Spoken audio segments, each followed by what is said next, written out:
How do you capture attention and build authority when you're not famous, right? When you don't have a name for yourself yet, how do you go and build that name for yourself so you get more subscribers, followers, build your business? Well, I'm about to show you. I'm going to give you some frameworks to help you build authority without having yet a big name behind you. Keyword yet, because once you do all this stuff, that you will become an authority. So follow along. The first thing I want to share with you are these circles, right? And of course, in any of these Venn diagrams, the middle is sort of the magic part, right? So here are the 3 C's you need to know. Clarity. You need to be clear in what you're sharing and how you're sharing it. You need to be confident in that, right? It's not just about the information you share. It's how you support it with evidence and how you actually show up with confidence. Because if you don't have confidence, how could a person follow you and be confident in what you have to offer yourself? And thirdly, consistency. If you're not showing up consistently, then how could a person build a rapport with you, believe in you, share you, and believe that you're going to be there for them? When you master these 3 things, a few things are going to happen. Number 1, you're going to gain attention. And stick around because I'm going to give you some content frameworks to help you frame your content on whatever platform you're on to, again, gather that attention and gain that authority. You'll have expert positioning.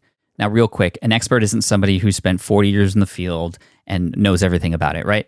In fact, that's somebody who I really wouldn't want to learn from because they're probably too far removed from what it was like just to start out with something, which is why just being a few steps ahead of your target audience is such a golden opportunity because you know exactly what they're going through. This is what's going to help you get over that imposter syndrome, that feeling that you're not expert enough to help other people. Before we get to the content types, I just want to share this one thing with you. It's going to be right here on my left, your right.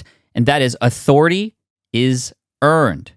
It's not given. It is earned through consistent demonstration of knowledge and experience. That's it. By now, you should have everything you need mentally to get over that imposter syndrome. That's really, really important, why we discussed it up front. But now we're going to go into what kinds of content can you create that, again, position yourself as an authority so you can build that audience, build that following, build that business. Let's start here. I got 4 for you, and then I got some quick tips for you to just kind of like add the cherry on top as you are building this audience of yours. Okay, so number 1, case studies. It's as simple as that.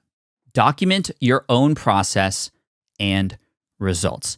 And you will almost immediately become an authority on something because you're showing people, you're demonstrating consistently how you're in the trenches with them and the things that you're learning. Case in point, my good friend Adam Baker, who once had a blog called Man versus Debt. He eventually sold this, but you might be wondering, how could this person teach people how to get out of debt when he himself is in a lot of debt? Well, it's because he was documenting his process of getting out of it. He was sharing all the things he was doing to generate a little bit more revenue here and there and chip away from that debt and eventually get out of it. And it didn't take until he was out of debt to already have a raving fan base who followed his words, who followed his advice, and who also got results too. So when it comes to building a case study, here's what you want to do.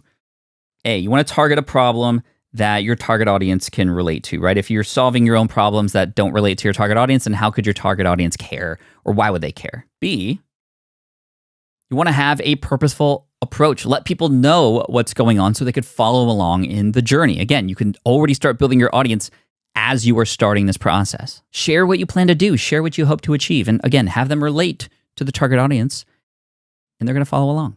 Next, of course, you share the results one way or another. I used to share a lot of business case studies on Smart Passive Income, my website back in 2008, where I would share the tactic I was trying, and sometimes it worked, and sometimes it didn't.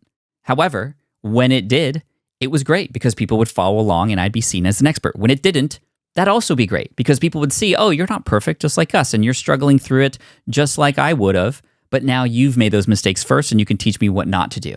And then D, share those lessons along the way. Very, very important to finish with that because that is, again, coming from your own experience. And yes, it may align with what a lot of other information shares out there, but in the context of the case study, it becomes connected to you now. My most successful case study was something called the niche site duel back in 2010. I built a website to help security guards become security guards and pass their tests. I didn't know anything about security guards, but I showed people in real time. I showed up consistently what I was doing to build that website, what keywords I was targeting, how I built the website, what tools I was using for keyword research, all these things.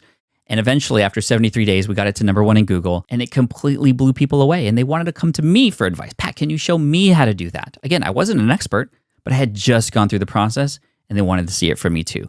since sold that website for security guards, so I don't have it anymore. But all that to say, the case studies work. Number 2, contrarian content. Taking what everybody else is doing and saying and what might be kind of the rule of the land in the space that you're in and going the opposite direction. Not just for the purposes of causing a stir. You still have to support your position or your case to go the opposite direction with evidence and experience. And of course, case studies can overlap with this as well. But this is a quick way to build authority, to capture attention, and to have people thinking a different way, which is exactly what a leader does. They have people think in a certain way. This is the position that I am taking with my forthcoming book, Lean Learning: How to Achieve More by Learning Less.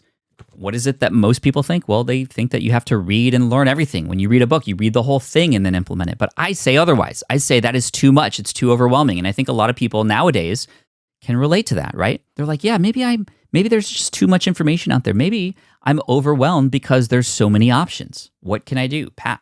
Well, I've shared recently with a lot of case studies and a lot of talking about some other projects that I've recently worked on, like my Pokemon YouTube channel, creating an event called Card Party, other things like that that have blown up and have done very well that I've never done before.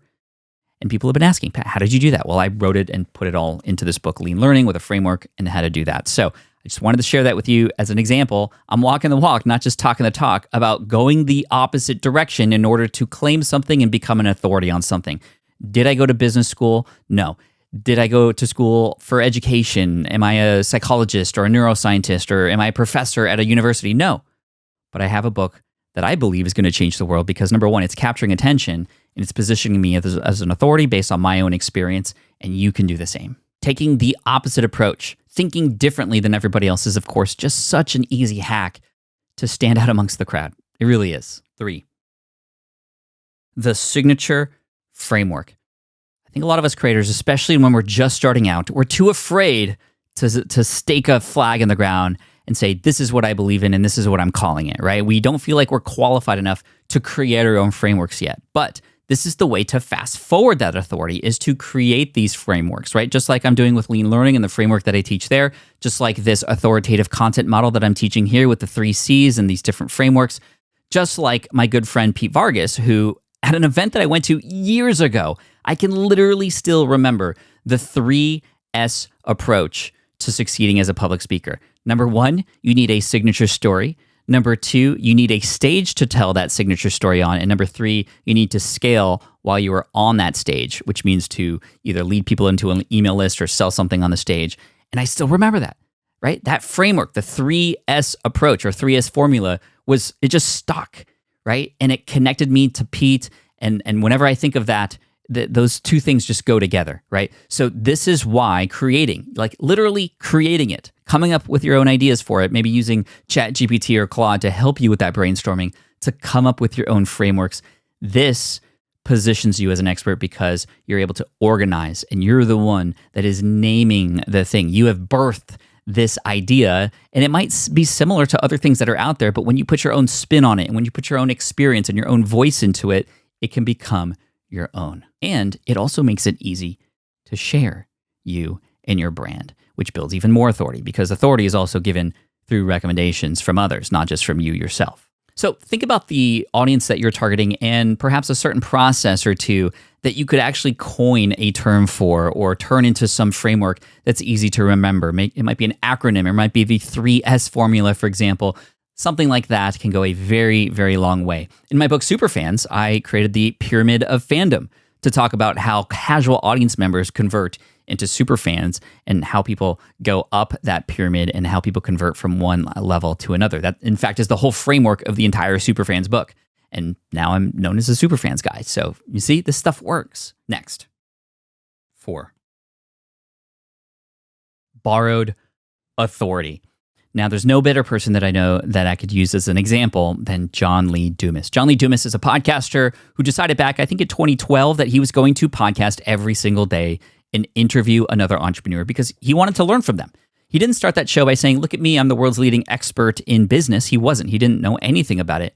But because he interviewed people, number 1, he collected a lot of information and learned directly from the source. But number 2, through association with those that he interviewed, he was able to gain expertise and build authority as well. And his show is now one of the premier shows that anybody who, is an entrepreneur and wants to share their story, they go to Entrepreneurs on Fire with John Lee Dumas. John has since built a 7-figure business and has done very, very well for himself because he's borrowed some authority. Now, he didn't take, he borrowed, and he gives back to those people who are on his podcast as well. And that's really important too. You just don't want to take, but that borrowed authority, that association with those who you spend your time with, who you interview, who you write articles about, whose case studies you also show, that can help you build authority through other people and what they've built too. The way to really win with borrowed authority is you absorb from others, but then create on top of that, right? John just didn't steal other people's stuff and just kind of regurgitate everything. He's putting his own spin on it. He's adding what he's learning as he's going. He's combining and sort of,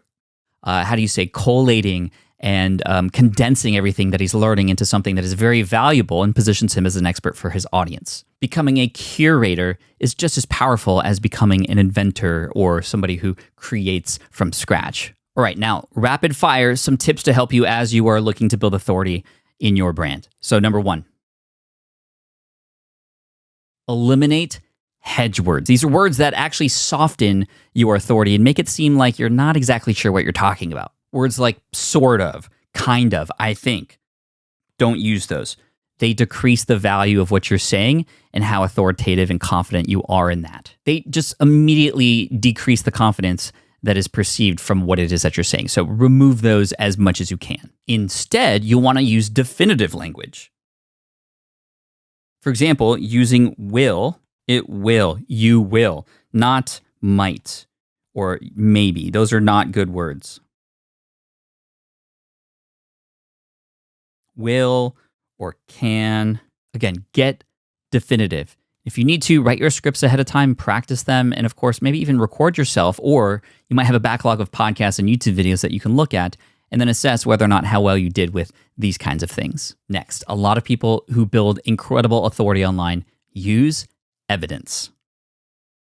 This is why case studies work so well, because it is evident that you are implementing the things that you were teaching and talking about. But in addition to that, using things like data and charts and real-life examples can all help support you as an authority who is talking about certain things. Next, practice your public speaking.